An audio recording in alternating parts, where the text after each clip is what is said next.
channel. If you're new here, my name is Cassie and I'm here to help you start and grow your nonprofit. So in this next video, today's video, we are tackling the huge step of applying for the 501c3 tax exemption status. What is that?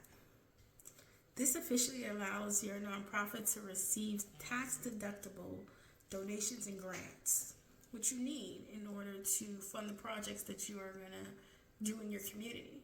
So it's a great thing to have. And I'll break it down in this video step by step of the 501c3 and which ones they have to offer or which forms you should actually be using. Because there are two different ones and you have to make the choice on which one you want to use for your nonprofit itself. So again, what is the 501c3 status? Accepting tax-deductible donations, meaning that those donations that you receive, you can write them off for people. You can hand them to someone and say, hey, thank you so much for donating that to us. Here's the tax write-off. You can put on your taxes that you actually made a donation to us because we appreciate your help in our cause, which is a beautiful thing. You're helping each other. You'll also be able to apply for grants from foundation and the government to also increase the funding that actually comes into your business. And you'll become tax exempt for the federal government, from federal income taxes, which is great. Without it, your nonprofit would just be like any other business, right? And you'll still have to pay taxes on the donations and the funding that you did. And that's not what you want to do. You want to be able to use that funding for your cause. So that's the purpose of applying for that nonprofit. Now, here's the big question. Does your business qualify for 501c3 status? 501c3 status. Does it qualify for that? Not every nonprofit qualifies for a 501c3 status. And I think a lot of people don't know that. You have to do these things, right? Is it charitable? Is it religious? Is it educational? Is it scientific? Or is it for literary purposes? It has to not be operating in private interest or profit. This is nonprofit, right? Not engaging in political campaigns. Let me say it again for the people in the back. Not engaged in political campaigns. Can't be in politics. Since my nonprofit is focused on housing equality, it will fall under charitable purposes. I want to make housing equal. So, we're considered a charity. If your nonprofit doesn't fit in these categories, you may be able to register it under a different tax exemption like 501c4 or 501c6. Now, if you want me to break those two down, I would gladly do that for you. Just comment below and say, what is the 501c4? What is the 501c6? And I'll break those down for you in another video.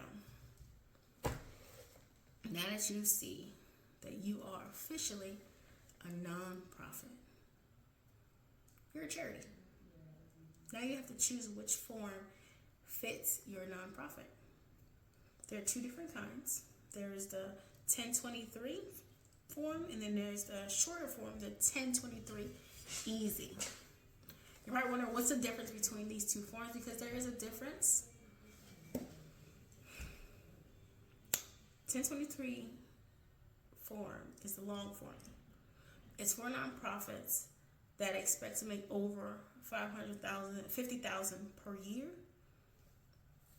It costs $600 to file, and it can take anywhere from 3 months to a year to 12 months to be approved for that. So after you file, it can be a little bit of a waiting game, but that's okay. In the meantime, you can do your research on what you want to do in your nonprofit, who's going to be on your boards, who are you going to help, and who are you going to get to help?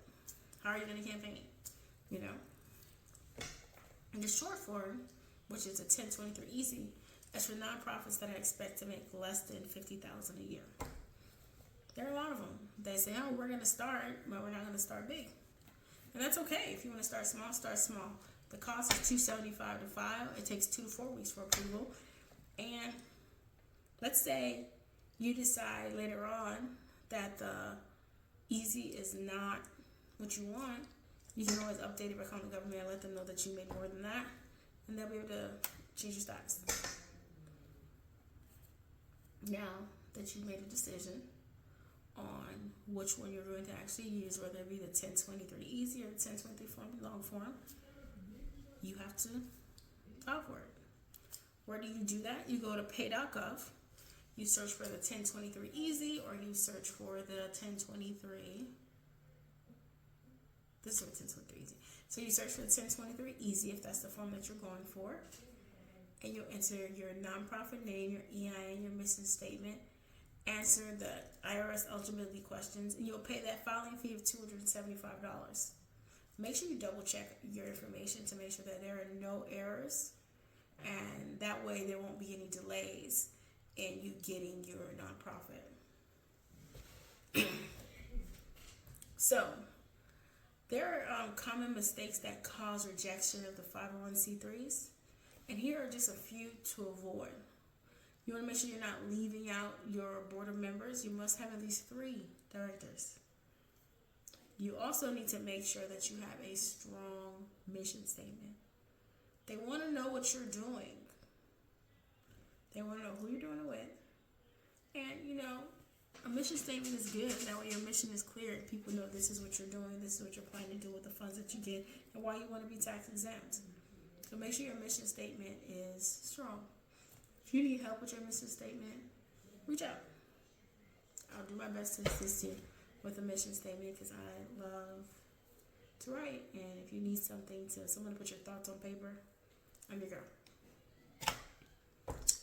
Also, you want to make sure you don't file too early. Make sure your corporation is settled and official before applying.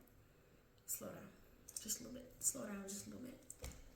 Now, you're probably wondering what happens next after you apply, right? Again, once you apply, depending on if you did the 1023 easy or just the 1023 easy, 2 to 4 weeks, timeline-wise. 1023, 3 months to a year. So you're going to have to figure out which route you want to go. And then you'll receive a determination letter from the IRS. It'll come in the mail. If you got it, you can start applying for fundraising and grants and get your nonprofit rolling. Now, once you get your 501c3 approved, you're ready to be the change that you want to see in the world, and I'm excited for you. We're here. We're going to clap for you because you deserve to be in a position to help others. A life of service is always a beautiful life. So, what's going to happen next is how to apply for grants, grant writing, and fundraising. And we are going to talk about that in the next video.